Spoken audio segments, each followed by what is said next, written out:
everybody, what's up? What's happening? Everybody swimming around, splashing each other, hanging out around the reef? Yeah, me too. It's good to be back. Today we're going to be running over people with the Dickerino. Yep, we're going to be slapping people with white Ora whale and using the effect of Yamatako Arachi to boost its attack and piercing damage and blowing shit up. We're going to go second. We're going to just kill everything. That is the plan. It's going to be great. Besides white Ora whale, we're just going to be trying out the new support, man. Some games won't have white Ora whale involved. I just want to show you guys what you can do with all the new cards. It's pretty cool. White Ora whale is being used in Sword Soul. Pieces of shit, right? That card's true home is Mermails, okay? We splash, slap, and clap our way to victory. So, before we go any further, splash that like button. Then you can swim on over to that buoy bell and spank that bitch. That way you can see when I put up all my brand new quality shit. Mermail shit. Also hit the subscribe button and join the reef. All I do is make Mermail content. That's it. It's about your favorite deck. Why the hell would you not join this? Press that button and help me out. Now let's get into the absolute destruction.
Alright, very quickly, we're going to go over the deck.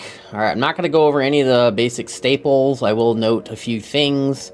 You can run more Abyss Megalo. I didn't need any more because I was just turning it straight into the White Aura Whale, so there you go. Let's see here. You could run more Deep Sea Minstrels. I just had to make room. Obviously, you wouldn't be playing this many pieces in your deck. I just wanted to see it more often. So I'd be running probably 2. Yamatako Arachi, obviously, Dream Shark, Katrin. I am running the Moulin Glacier in this build because when you destroy their board and then you remove the last couple cards in their hand, they just scoop it. Triple Gamma Seal, 1 Kumungus. Kumungus has an interaction with Katrin here. I didn't quite do it in my videos because I realized it late because I'm stupid. If there is an earth monster as well as a water monster on your field, so you just use that alongside Interrupted Kaiju Slumber, put Kumungus on your side of the field, and then you can bring your Katrin out for further link play. So there you go. Removal, I have the Harpy's Feather Duster. I decided to go with 2 Lightning Storm instead of Regeki because you could choose. Pretty tight. Going second anyway. If you see this in your hand, goody goody. Evenly Matched is good for anything that has tokens on the field. Your opponent has to banish all cards to equal the amount of cards you control, which is 1, evenly matched. They cannot banish tokens, so the token has to be left on the field, which means everything else on their field. Any adventure decks, any Sword Soul shit, evenly matched is ridiculous. Kaiju Slumber, besides blowing up the entire board and then special summoning 2 kaijus, you get to banish it from your graveyard and add a kaiju from your deck to your hand, so pretty sick. Key pieces in the extra deck here. Let's see. Coral Dragon, removal. White Aura Whale, the highlight of this build here. 3600 slamming into defense position monsters is going to hurt. It does. It can resummon itself from the graveyard. It blows up everything when it's summoned. That is an attack position, so it's basically a lightning storm. As well as when you bring it back from the graveyard, it is now a tuner. So there you go. And then you use that tuner, and then you go into Crocodragon or Bahamut. Yeah, this card right here is pretty cool. It summons a token, and then if the token leaves the field, you can just make another one. And then if this monster leaves the field and a token's still on the field, then you can just bring the monster back. So it's just endless looping of a giant bitch. Relinquished Anima. Great card if you combine it with your kaijus. You can kaiju, place it in front of the extra deck monster zones, and then you just suck it up, and then now you have the stats of that monster. So pretty cool. Definitely helps in this build here. Nightmare Unicorn, further removal. You can spin stuff back to the deck. Helps you with problematic cards. If you can't quite finish the job with blowing their shit up, then you just go into Appaloosa, so that's good. And then obviously Access Code Talker just to finish the game. And of course the Underworld Goddess, becoming one of my new favorite cards. All the current monsters on the board have their effects negated. And then if they try to summon anything, you can negate that too. So pretty solid. So that's the deck profile. I had a lot of fun changing it up. It's very different from how Mermail plays these days. It's nice. It feels like a little step back into history.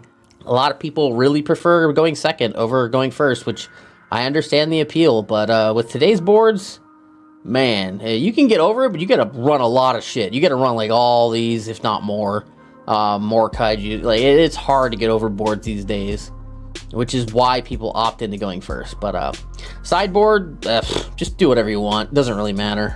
Hope you guys enjoyed that. When you're playing on EDO and you start nuking people's boards, they just scoop and go. So it's hard to get all the way to the end where you're slamming in. Very hard to make this video. Well, either way, I hope you enjoyed it. It's pretty funny just running over kids, gotta say. Kind of feels like I went back to the roots of the deck. With Dickorino. White Aura Whale has been one of my favorite cards ever since it came out. Although I don't run it much, I still find it really fun to play a going second alternative. And it's refreshing. I'm telling you guys right now, you're guaranteed most likely to be able to go second if you want to. So if that's the way you want to play Mermails, that's fine. Just do it. Go blind second Mermails and just blow shit up. It's some of the best feeling in the world, just removing hard-earned boards that people comboed for like 10 minutes and you just like power wash it just so I can stay water themed. Fucking funny, man. Anyway, next video coming out is going to be the Mermail Guide Volume 2. intermediate. Yes, you probably won't know a few things in that video, so stick around, find out, and let's get clapping. But before we go, splash that like button. Then you can doggy paddle on over to that buoy bell and pop that bitch. That bell will let you know when I put out all my brand new high quality sexual content for your eye hole. You know you want that. Until next time, boys. Bye!